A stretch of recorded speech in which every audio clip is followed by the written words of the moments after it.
Hi friends, আমি অরূপ। আপনারা দেখছেন মোবাইল সলিউশন উইথ অরূপ।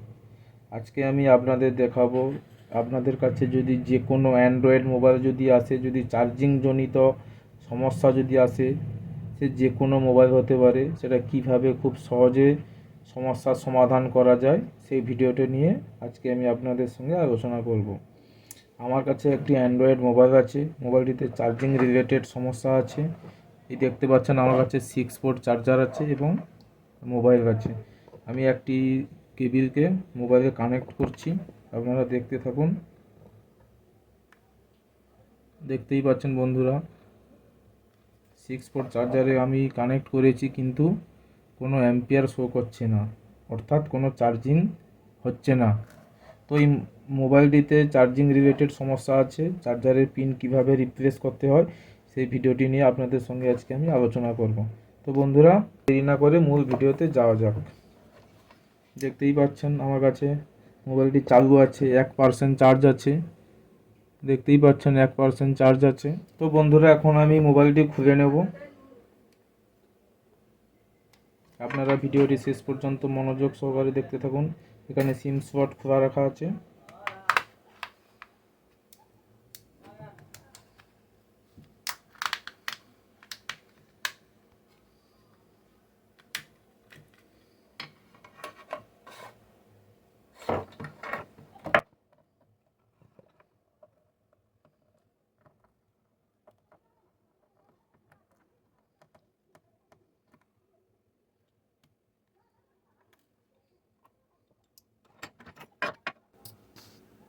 আমাদের খোলা হয়ে গেছে। এখন আমরা সাববোর্ডটাকে ফ্রেম থেকে রিমুভ করে নেব।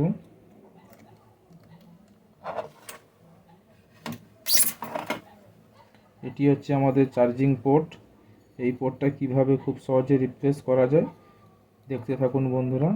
এই ভিডিও থেকে আপনারা তাহলে কিছু না কিছু শিখতে পারবেন। খুব সহজেই আপনাদের সামনে আমি দেখাবো কিভাবে রিমুভ করা যায়। তো বন্ধুরা, আমাদের এখানে খোলা হয়ে গেছে। এখন আমরা কি করব, আমাদের এই চার্জিং পোর্টের একদম পাশে মাইক্রোফোন রয়েছে। আমরা যখন হট গান দিয়ে যখন এখানে হিট করব চার্জিং পোর্ট রিমুভ করার জন্য, তখন কিন্তু হট গানের হিটে মাইক্রোফোনটি নষ্ট হয়ে যেতে পারে। সেই জন্য আমরা কি করব, এই সিলভার টেপটিকে এখানে গার্ড করে দেব, যাতে হট গানের হিটে যাতে নষ্ট যাতে না হয়ে যায়। সেই জন্য আমরা এই সিলভার টেপটি এখানে ভালো করে কভার করে দেব, যাতে মাইক্রোফোনটি সুরক্ষিত থাকে।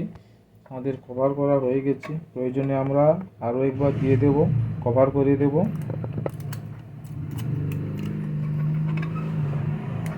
ডবল করে কভার করে দেব।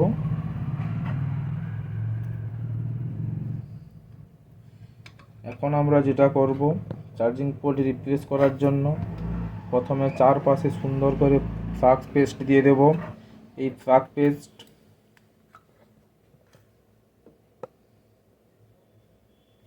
সুন্দর করে চারপাশে ফ্লাক্স পেস্ট দিয়ে দেব।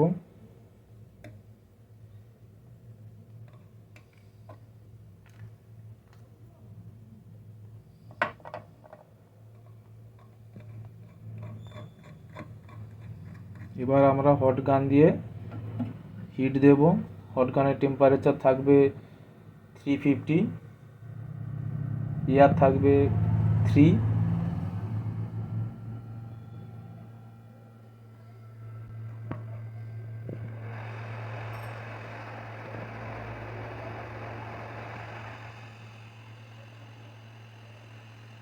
দেখতেই পাচ্ছেন কত সুন্দরভাবে চার্জিং পোর্টটি এখান থেকে রিমুভ হয়ে গেল।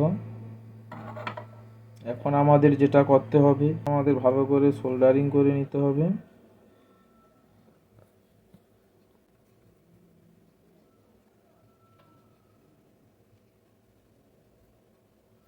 তারপর আমাদের এই যে চারটে যে লেগ আছে, ওই লেগে আমাদের যে শোল্ডার জড়ে আছে, আমরা কি করব, ডি শোল্ডার ওয়্যার দিয়ে ভালো করে পরিষ্কার করে নেব।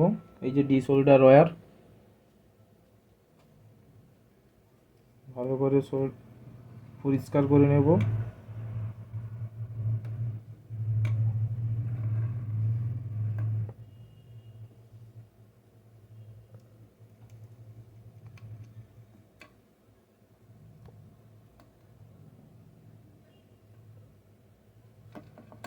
আমাদের পরিষ্কার করা হয়ে গেছে এবং এই যে 5টি যে পিন আছে এখানে একটু পিপিডি পেস্ট দিয়ে দেব, দিয়ে ওখানে একটা ভালো বল টাইপের তৈরি করব যাতে উঁচু উঁচু হয়ে থাকে। চার্জিং পিনটা নতুন যখন চার্জিং পিন বসাবো ওখানে খুব সহজে যেন বসতে পারে, সেই জন্য আমরা এখানে একটু উঁচু উঁচু করে দেব। উঁচু উঁচু হয়ে গেছে। এখন আমরা নতুন পিন একটা বের করে পিনের যে 5টি পিন আছে এই পিনগুলোকে একটু ভালো করে সোল্ডারিং করে নেব। দেখতেই পাচ্ছেন নতুন পিন, এখানে একটু ভালো করে সোল্ডারিং করে নিতে হবে। প্রথমে আমরা একটু পিপিডি পেস্ট লাগিয়ে দেব যাতে সোল্ডারিংটা যাতে ভালোভাবে হয়।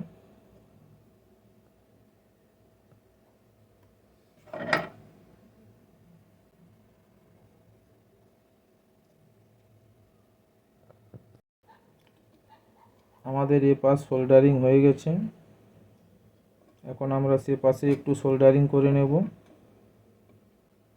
সেমভাবে একটু পিপিডি পেস্ট লাগিয়ে দেব, তাহলে খুব ভালোভাবে সোল্ডারিং হয়ে যাবে।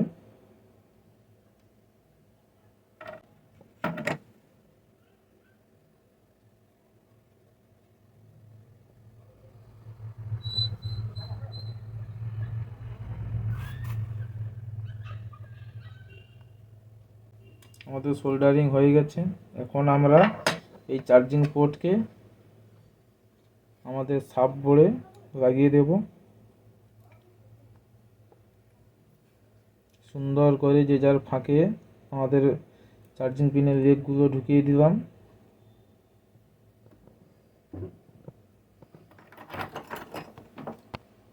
এখন আমরা এই সোল্ডারকে নিয়ে প্রথমে লেগগুলোকে ভালোভাবে সোল্ডারিং করে নিতে হবে।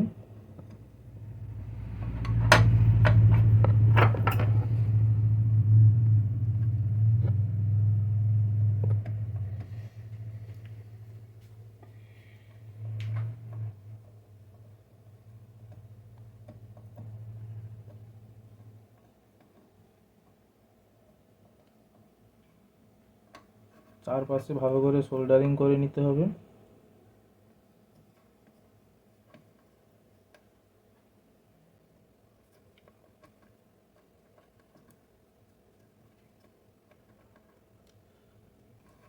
ভালোভাবে সোল্ডারিং হয়ে গেছে। এখন ওই 5টি পিনে আমরা কি করব, পিপিডি পেস্ট একটু দিয়ে দেব যাতে ভালোভাবে সোল্ডারিং হয়ে যায়। আপনারা এখানে একটা জিনিস কিন্তু মাথায় রাখবেন, যখন আপনারা এই চার্জিং পোর্ট চেঞ্জ করবেন সে সময় 5টা পিনের কানেকশান যেন থাকে। আপনারা 5টা পিনের কানেকশান কতই করবেন, নাহলে কিন্তু যখন কোনো ডাটা ট্রান্সফারের সময় কিন্তু ট্রান্সফার হবে না 5টি পিন যদি না করে থাকেন।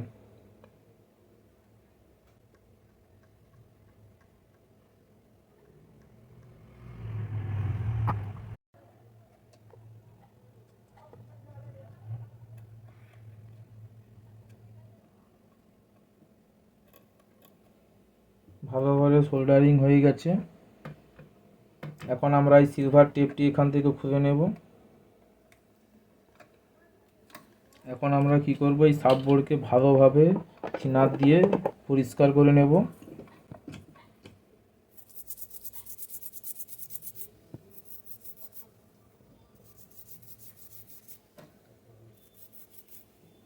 দেখতেই পাচ্ছেন বন্ধুরা কত সুন্দরভাবে চার্জিং পোর্টটি রিপ্লেস করা হয়ে গেছে। তো এখন আমরা এখানে দেখব আমাদের ভোল্টেজ ইন হচ্ছে কিনা।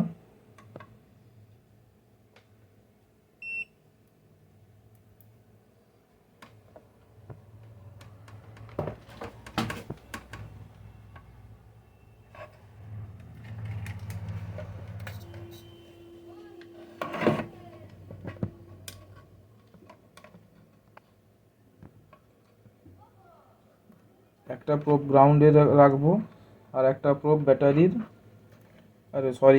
চার্জিং পোর্টের পজিটিভে রাখবো। দেখতেই পাচ্ছেন বন্ধুরা 5 ভোল্ট দেখাচ্ছে।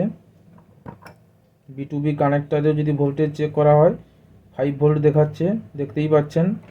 এখন এটাকে আমরা ফ্রেমে লাগিয়ে দেব, ফিট করব। দেখা যাক আমাদের মোবাইলটি চার্জ হচ্ছে কিনা।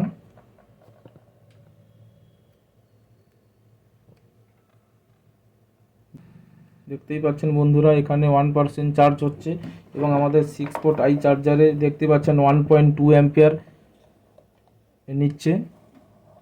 দেখতেই পাচ্ছেন 1.2 অ্যাম্পিয়ার নিচ্ছে। তো বন্ধুরা, এই ভিডিও থেকে আপনারা হয়তো কিছু শিখতে পারবেন। তো ভিডিওটি যদি আপনাদের ভালো লেগে থাকে তাহলে একটি লাইক করে দেবেন এবং এক লাইন কমেন্ট করে দেবেন এবং চ্যানেলটি সাবস্ক্রাইব করে পাশে থাকবেন। ভিডিওটি শেষ পর্যন্ত দেখার জন্য অসংখ্য ধন্যবাদ। সবাই ভালো থাকবেন, সবাই সুস্থ থাকবেন। তাহলে দেখা হচ্ছে পরবর্তী ভিডিওতে।